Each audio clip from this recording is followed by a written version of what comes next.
This is a 2006 Honda Civic EX with 115,000 miles on it. The king of the compacts. This is the 8th generation Civic, which remained virtually unchanged into the 9th generation from 2005 to 2015, the 9th being more of a facelift than a complete remodel.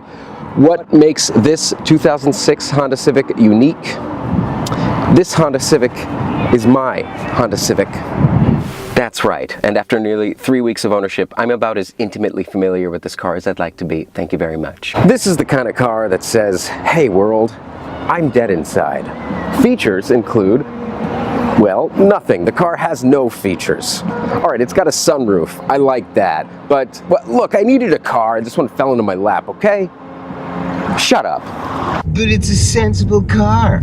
One more person says sensible to me and all. All right, look, maybe I got a little spoiled from my last car. Maybe after 7 years of owning a classic, albeit beat up BMW E30, it's hard for me to appreciate anything else.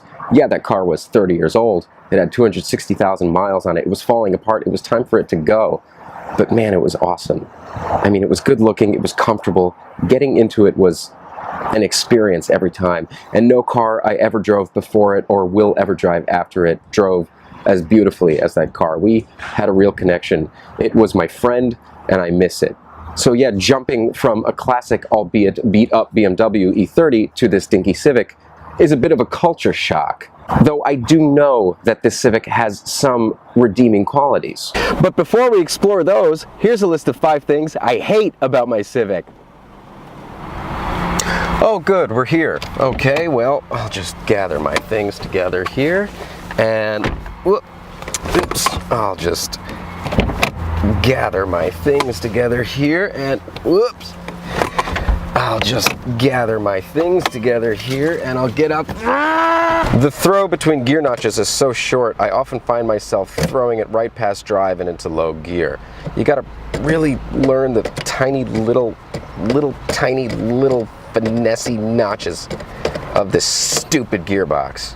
The front window, incredible visibility, unmatched sight lines, but because of the shape of these windows, I feel like I'm driving around in a fishbowl. There is no privacy in this car. Not that I'm doing anything inappropriate, but I would like a little bit of solitude when I'm driving around, and I feel like I'm on public display. Another thing about the way these windows are shaped is how much sun this car lets in. If you park this thing in the sun for longer than 5 minutes, you're gonna get back in, it's gonna be hotter than Hades. So much blue. And seriously, who thought it was a good idea to split up the cluster to where you have the tachometer and all your information down here and your digital speedometer all the way back there at the edge of the dashboard? Digital speedometer? What is this, a 1986 Chrysler LeBaron? Ugh! The shape of this driver window when open causes an obnoxious, orally oppressive, painful flutter. What kind of e-brake is this? Who's ever seen one that goes up and around like that with no boot? It's all crooked. What is this? So much gray. Oh good, we're here. All right, let's just crack the window and give it some air. No, just crack the window. No, I just want to crack. The window switch sucks. This car is just terrible to drive. It's perfectly okay between 0 and 30 miles an hour, but it has absolutely no pickup, no power, no control. I understand it's not a sports car and it's not pretending to be, but since when did economical have to be synonymous with boring, with dull? If I want to keep up to Southern California standards, accelerating onto the highway without a line of angry cars behind me means redlining so I can get up to speed, and then I burn oil. Not only that, because of its soft suspension, I'm wobbling around all over the place. I have absolutely no control over my steering. Okay, that turned out to be a little more than 5 things I hate about this car, but all is fair in love and journalism, and since I'm a fair and balanced guy, here's a list of things I like about the Civic. It's got a sunroof, I like that. This might be the only cup holder in the biz that's big enough to house my hippy-dippy stainless steel, oversized water bottle. In the 3 or so weeks since I've owned this car, I've only ever had to open that flap once. The same could not be said for my old BMW. Now I'm starting to understand the significance behind the Honda Civic. Not only that, oh hi, nice to see you. It was the first car to be known for fuel efficiency. But seriously, I hate this car. There, I said it, I hate it, okay? If you love the Civic, that's fine. Most Civic owners I know love their cars and they have good reasons for it. But I'm a car guy. And to this car guy, the Civic is just soul-crushing. It's a dud. And I won't apologize for my strong opinions. I would like, if I may, to offer a side comparison.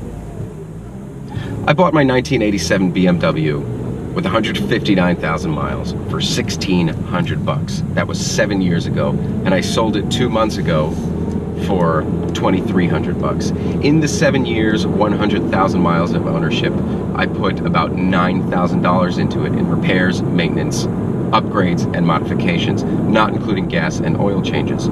Altogether, cost of owning a classic BMW for 7 years, $8,400. There is not a new car on the market today that I can get for that price, let alone something that I would enjoy driving as much as I enjoyed my BMW. Compare that to this 06 Civic with 115,000 miles. These cars go for around $5,000 these days. Let's be kind and say $500 a year in maintenance over the next 7 years. Now, I don't know what the value of this car will be in 7 years, but I can tell you that it's going to cost around the same to own this car for 7 years than it did the BMW. My point is, and this is the big secret about car ownership, they all cost the same, no matter what.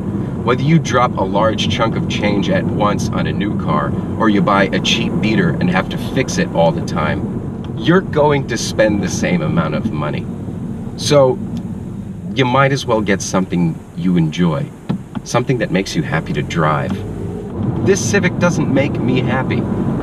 I want to get back into an old BMW.